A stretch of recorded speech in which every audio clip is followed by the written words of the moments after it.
अब एक और बड़ी खबर है जो दिल्ली से है। दिल्ली में ब्रिटिश हाई कमीशन के बाहर से बैरिकेड्स हटा दिए गए हैं। ऐसा माना जा रहा है कि लंदन में भारतीय उच्चायोग के बाहर खालिस्तानी समर्थकों के हंगामे की वजह से ये कार्रवाई की गई है। कादम्बनी शर्मा है हमारे साथ, हमारे वरिष्ठ सहयोगी इस वक्त स्टूडियो में मौजूद हैं। कादम्बनी, क्या इस कार्रवाई को एक तरीके से देखा जाए कि भारत के उच्चायोग में जो लंदन में हुआ उससे नाराज होकर भारत सरकार ने कदम उठाया? देखिए, ऑन रिकॉर्ड तो इसके बारे में कोई भी कुछ नहीं बोलेगा शारिक, लेकिन माना यही जा सकता है कि जो वहां पर हुआ है जिस तरह से, उसके कारण ये कार्रवाई की गई है।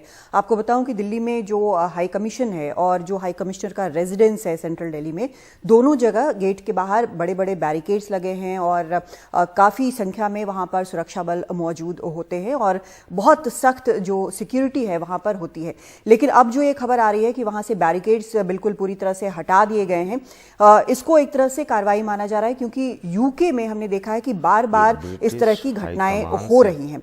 और अगर आपको मैं बताऊं कि जो वियना कन्वेंशन है उसके मुताबिक जिस भी देश में किसी का भी वहां पर दूतावास होता है या हाई कमीशन होता है तो उस देश की जिम्मेदारी होती है उसकी सुरक्षा। बैरिकेड्स हटाने का मतलब ये नहीं माना जाना चाहिए कि वहां पर सुरक्षा हटा ली गई है, ऐसा बिल्कुल नहीं होगा।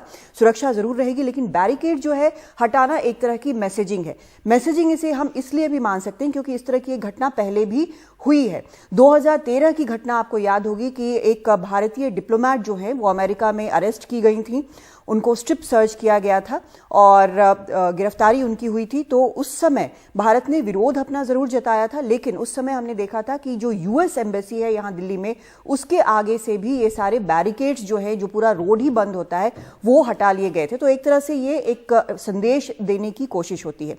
अब यूके के मामले में हमको ये और भी समझने की जरूरत है कि वहां के मामले में क्यों हो रहा है, क्योंकि ये पहली बार नहीं है कि ऐसा हुआ है। हाल फिलहाल की अगर हम घटना देखें तो 2019 की घटना है। 2019 में कई बार इस तरह के हमले हुए। 15 अगस्त के दिन हुए, उसके बाद 3 सितंबर को हुए। उस समय खालिस्तानी और कश्मीरी सेपरेटिस्ट ने घेर कर अंडे, जूते और क्या कुछ नहीं हाई कमीशन की इमारत पर फेंका, बाहर नारेबाजी हुई। लेकिन अब इस बार जो हुआ है वो एक बार फिर से उसका एक रिमाइंडर है कि क्या हुआ है। इसमें साफ तौर पर विरोध जताया गया है, वहां के डिप्लोमेट को बुलाकर बोला गया है, यूके के डिप्लोमेट को बुलाकर बोला गया है, डिप्टी हाई कमिश्नर गई थी, उनको बोला गया है। लेकिन एक खबर यह भी आ रही है कि आज एक और प्रदर्शन वहां पर हाई कमीशन के सामने होगा।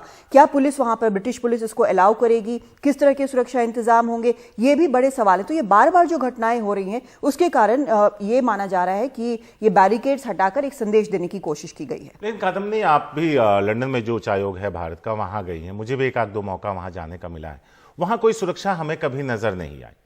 क्या सिर्फ ऐसा हिंदुस्तान के उच्चायोग के बाहर था, या फिर जो बाकी एम्बेसीज हैं उन सब के लिए एक ही नियम है, या फिर इससे पहले भी कभी कुछ ऐसा हुआ जिससे सीख नहीं ली ब्रिटिश पुलिस ने?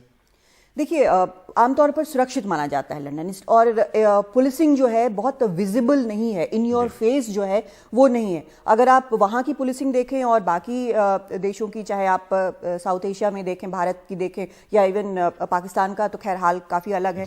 तो अगर आप देखें तो पुलिस जो है वो आपको नजर आती है, लेकिन लंदन में इस तरह का नहीं लगता है, सुरक्षा अलग किस्म की होती है। लेकिन जैसा आपने भी बोला कि घटनाएं जिस तरह की हुई हैं, अगर आपको मैं इतिहास में ले चलूं तो 1973 में 3 जो पाकिस्तानी हैं वो घुस गए थे हाई कमीशन में और पुलिस बुलाना पड़ा था। बाद में वो आए थे, जिनमें से 2 मार गिराए गए थे। उसके अलावा आपको मैं बताऊं कि 77 में एक डिप्लोमेट को अटैक किया गया था, और उसके बाद 84 में तो कई बार ऐसा हुआ कि वहां पर घेराव किया गया हाई कमीशन का। आपको पता है कि 84 में ऑपरेशन ब्लू स्टार हुआ है। 1985 में यहां तक कि एक भारत के राजनयिक की वहां पर हत्या हो गई थी, और 2019 की बात मैंने आपको बताई। तो एक पूरा इतिहास है।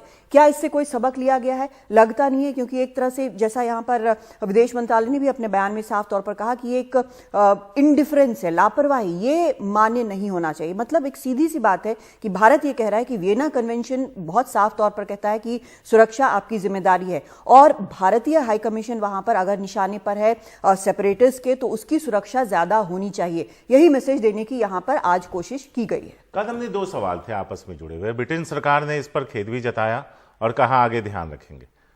उनके टॉप ऑफिशियल को बुलाया भी गया है। क्या वो आए, उनको क्या कन्वे किया गया, पहला सवाल। और दूसरा, क्या जो कदम उठाए गए या जो आश्वासन दिया गया ब्रिटेन की तरफ से, क्या उससे मुतमईन नहीं थी सरकार?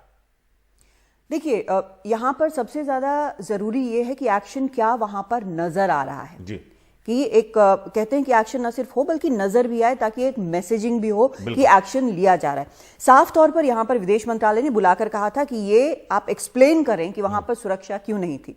ये बहुत साफ बात है, और एक्सप्लेन वहां पर क्या किया गया इसके बारे में तो जानकारी नहीं है, लेकिन जिस तल्ख अंदाज में ये बोला गया कि आप एक्सप्लेन करें सुरक्षा क्यों नहीं है, ये बताएं और आगे ऐसा नहीं होना चाहिए, उम्मीद है कि आप कार्रवाई करेंगे। वहां से जो रिपोर्ट्स आई हैं उसके मुताबिक एक शख्स को वहां पर जब पुलिस पहुंची तो अधिकतर वहां से जा चुके थे।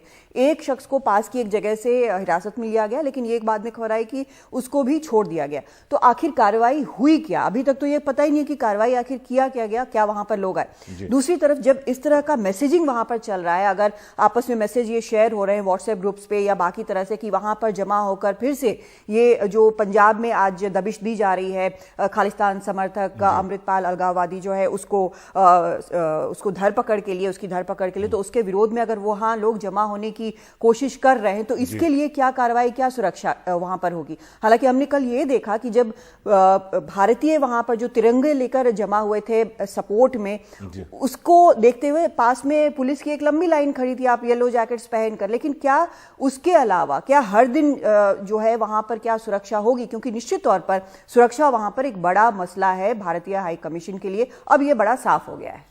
एक लाइन में जवाब चाहेंगे, यहां जो ब्रिटिश उच्चायोग है वहां किस तरह की कड़ी सुरक्षा होती थी? यहाँ पर जो उच्चायोग है उसमें बैरिकेडिंग है और हर जगह वहां पर सुरक्षा कर्मी जो है बड़ी संख्या में भारतीय भी तैनात हैं। शुक्रिया कादम्बनी इस पूरे मसले पर रोशनी डालने के लिए। तो भारतीय उच्चायोग पर जो कुछ लंदन में हुआ खालिस्तानी समर्थकों द्वारा, उससे नाराज भारत, अब यहां पर एक खबर ये आ रही है कि ब्रिटिश उच्चायोग के सामने से बैरिकेड्स हटा दिए गए हैं, यानी उनकी सुरक्षा कम की गई।